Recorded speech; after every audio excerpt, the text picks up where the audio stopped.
जय हिंद दोस्तों। Gujarat defence academy में आपका हार्दिक स्वागत है। आज मैं आपको बता दूं कि आर्मी एग्ज़ाम कैंसिल कर दी गई, वही का केस हाई कोर्ट में दर्ज किया गया है।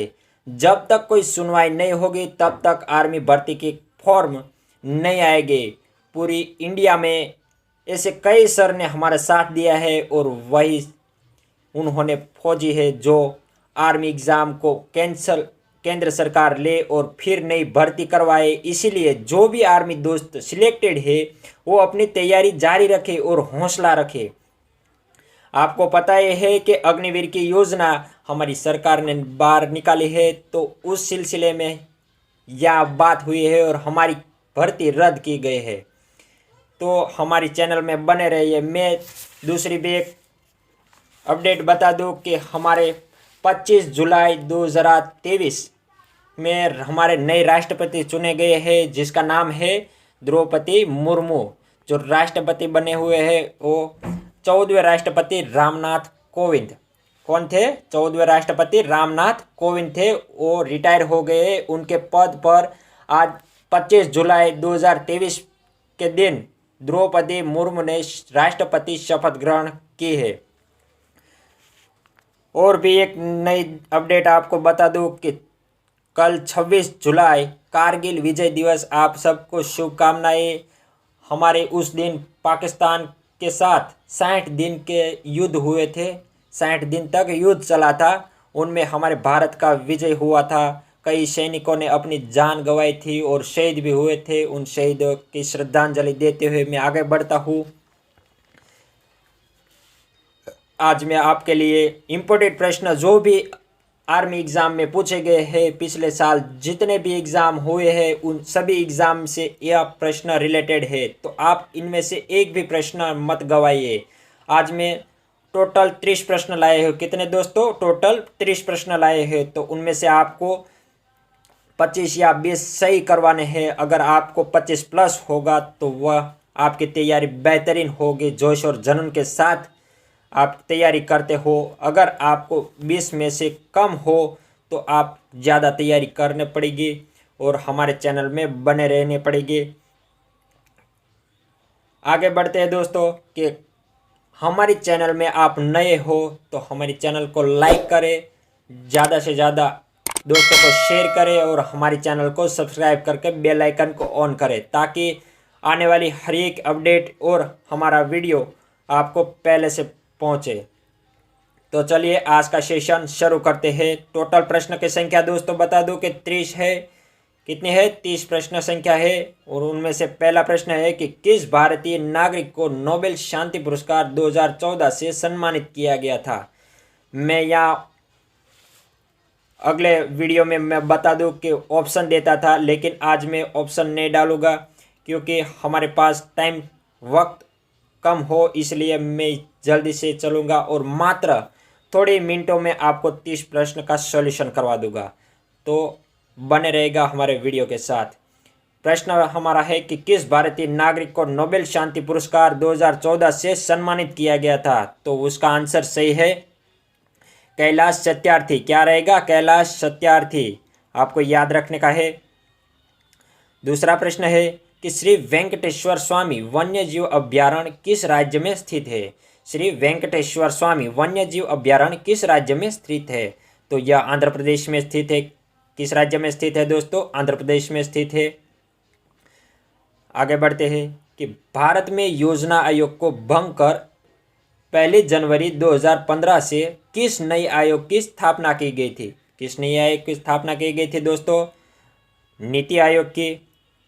अगर दोस्तों आपको यह प्रश्न पूछा जाए कि योजना आयोग का गठन किस सन में हुआ था, तो वह हुआ था 1950 ईस्वी सन में। कब हुआ था दोस्तों? 1950 ईस्वी सन में हुआ था। यह आपको याद रखने का है। आगे बढ़ते हैं दोस्तों कि भारत ने गोवा को पुर्तगालियों से कब आज़ाद करवाया था। क्या प्रश्न है कि भारत ने गोवा को पुर्तगालियों से कब आज़ाद करवाया था। तो वह 1961 में होगा। क्या होगा? 1961 में हमारा आंसर राइट रहेगा दोस्तों। आगे बढ़ते हैं। यह आपको सबको आता ही होगा कि सिंधु घाटी सभ्यता का बंदरगाह टाउन कौन सा था। क्या बताया है कि टाउन कौन सा था। तो हमारा लोथल जो टाउन था वो सिंधु घाटी सभ्यता का बंदरगाह का टाउन था। अगर दोस्तों आपको यह प्रश्न पूछा जाए कि सिंधु घाटी सभ्यता का बंदरगाह लोथल टाउन है, अगर लोथल किस नदी के किनारे तट पर स्थित है, तो नदी का नाम है भोगावो नदी। कौन सी नदी है? भोगावो नदी। भोगावो नदी के तट पर लोथल स्थित है। आगे बढ़ते हैं दोस्तों कि 2024 ओलंपिक खेलों का आयोजन किस देश में किया जाएगा? 2024 ओलंपिक खेलों का आयोजन किस देश में किया जाएगा? तो यह पेरिस देश में किया जाएगा। आपको यह भी याद होगा कि यह ओलंपिक खेलों का आयोजन हर 4 साल बाद होता है। कितने साल बाद? 4 साल बाद होता है। यह आपको याद रखने का है। आगे बढ़ते हैं कि सर्जिकल स्ट्राइक सितंबर 2016 के समय भारत के रक्षा मंत्री कौन थे? सर्जिकल स्ट्राइक सितंबर 2016 के समय भारत के रक्षा मंत्री कौन थे? तो मनोहर पारिकर थे। कौन थे? मनोहर पारिकर थे। आगे बढ़ते हैं कि हिंदू मुस्लिम की एकता बढ़ाने के लिए किस आंदोलन को सहयोग दिया था?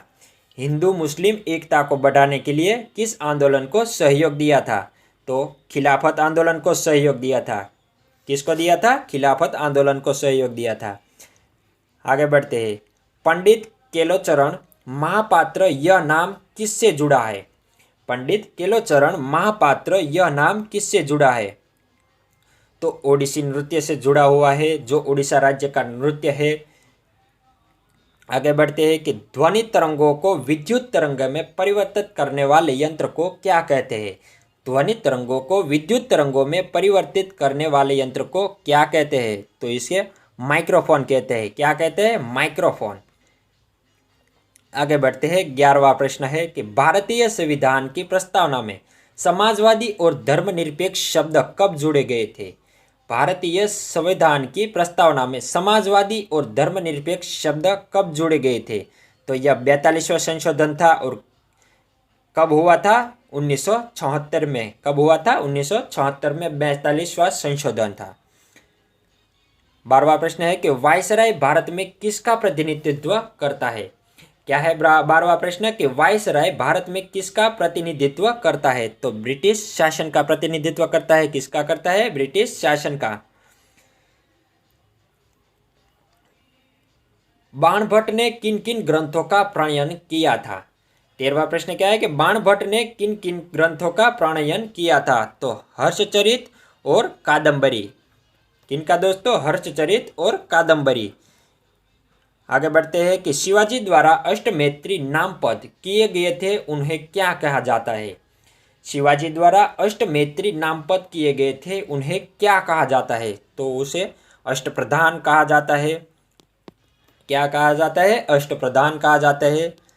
जो 8 मंत्रियों का गठन था, इसलिए उसको अष्टप्रधान कहा जाता है। 15वां प्रश्न है कि सिक्कों का अध्ययन ज्ञान की किस शाखा में किया जाता है? सिक्कों का अध्ययन ज्ञान की किस शाखा में किया जाता है? तो यह किया जाता है न्यूमिस्मेटिक्स में। क्या किस में किया जाता है? न्यूमिस्मेटिक्स में किया जाता है। आगे बढ़ते हैं कि बिजली के हीटर का एलिमेंट किस धातु का बना होता है?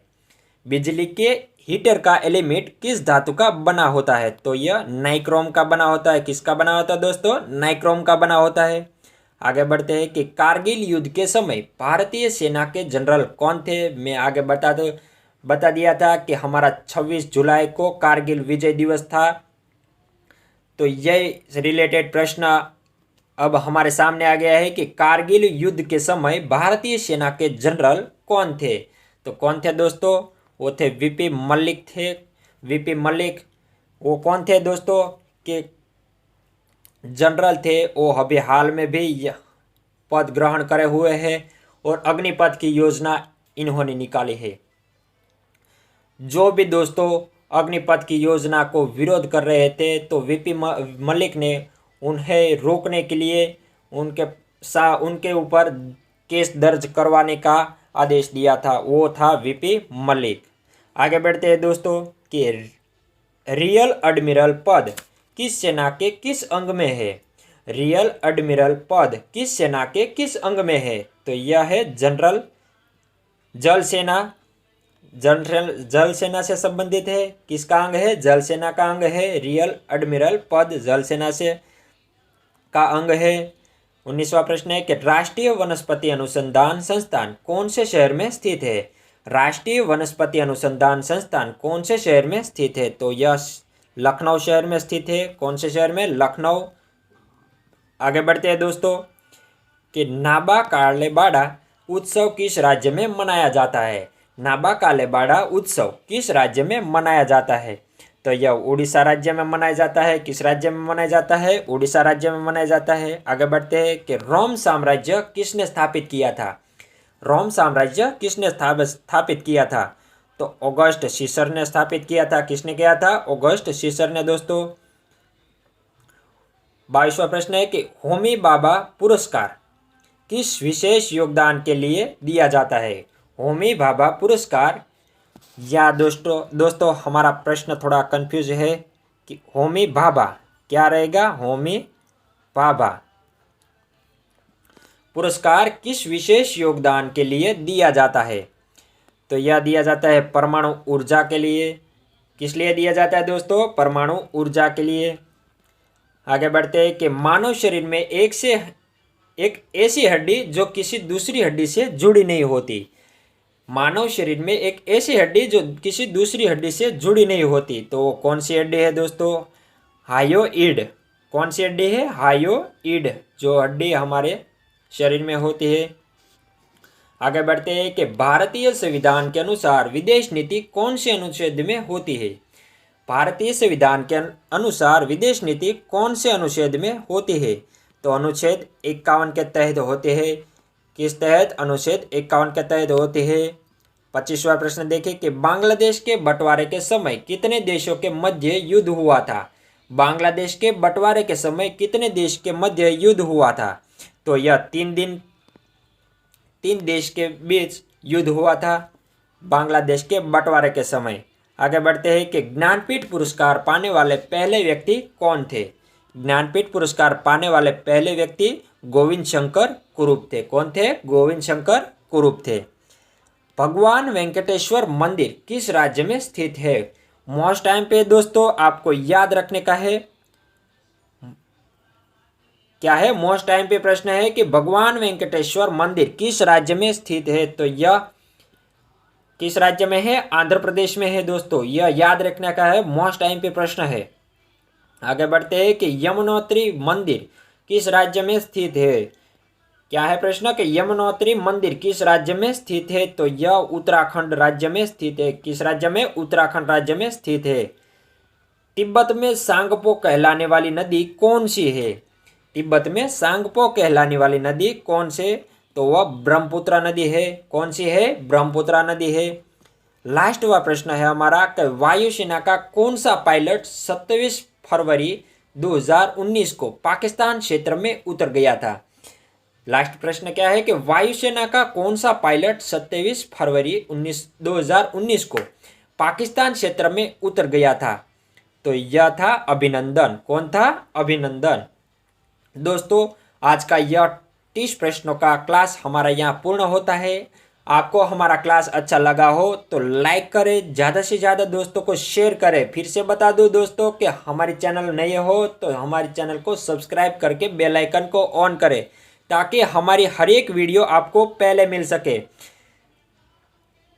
तो चलिए फिर क्लास में मिलते हैं दोस्तों। जय हिंद, वंदे मातरम।